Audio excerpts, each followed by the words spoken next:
전략 포인트 살펴보는 시간입니다. 현물시장의 전략부터 알아보겠습니다. 대신증권 이경민 연구원과 함께하겠습니다. 연구원님 안녕하세요. 예, 안녕하십니까. 네, 오늘 8월의 첫 거래일입니다. 유가증권 시장은 유가에 많이 연동된 그 종목군들이 위축된 그 상황인데요.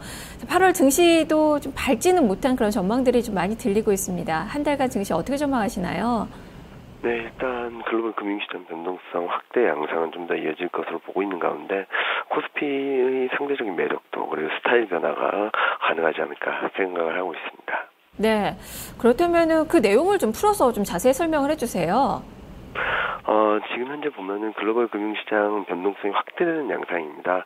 4월 달에는 독일 국채금리가 급등을 했고요. 최근 들어서는 신흥국 증시 변동성이 좀 커지는 양상입니다.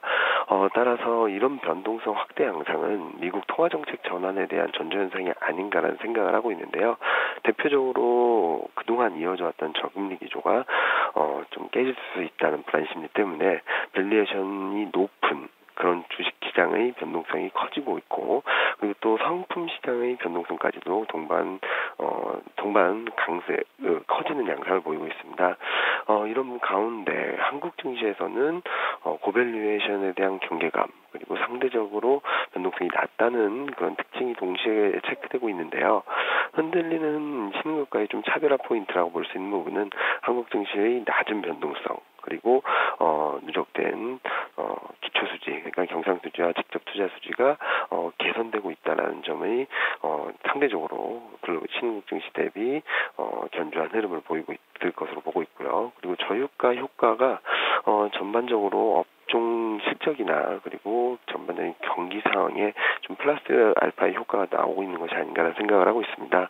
이런 부분들을 감안해 봤을 때 코스피는 여타 신흥국 대비 좀 매력도가 높지 않을까. 특히 밸류에이션 측면에서도 11개월 포워드 PBR이 1배 이하를 갖고 있다는 점에 있어서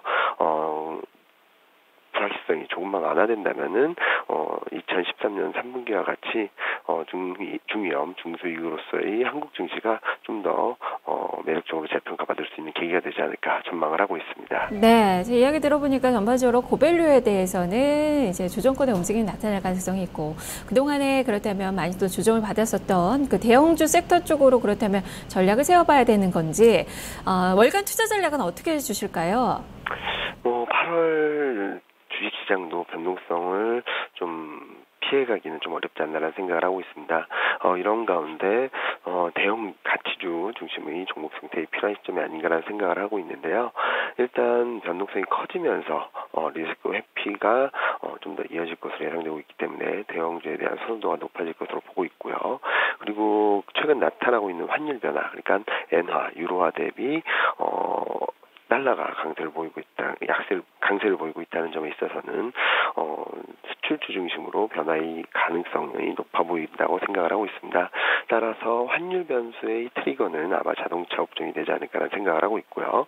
그리고 최근 유가 하락의 여파로 좀 주가가 조정을 받고 있는 화학주 같은 경우는 계속적으로 실적 서프라이즈를 보이고 있고 1분기, 2분기 연속 실적 개선세를 이어가고 있다는 점에 주목할 필요가 있겠습니다. 그리고 증권 업종 같은 경우는 정책 모멘텀에 힘입어 좀 분위기 반전을 주도할 수 있지 않을까 생각을 하고 있어서 자동차, 화학, 증권 업종에 대한 포인트를 갖고 대응하시는 전략이 필요하다고 생각을 하고 있습니다. 그렇다면 오늘장에 대한 전략도 마찬가지신가요?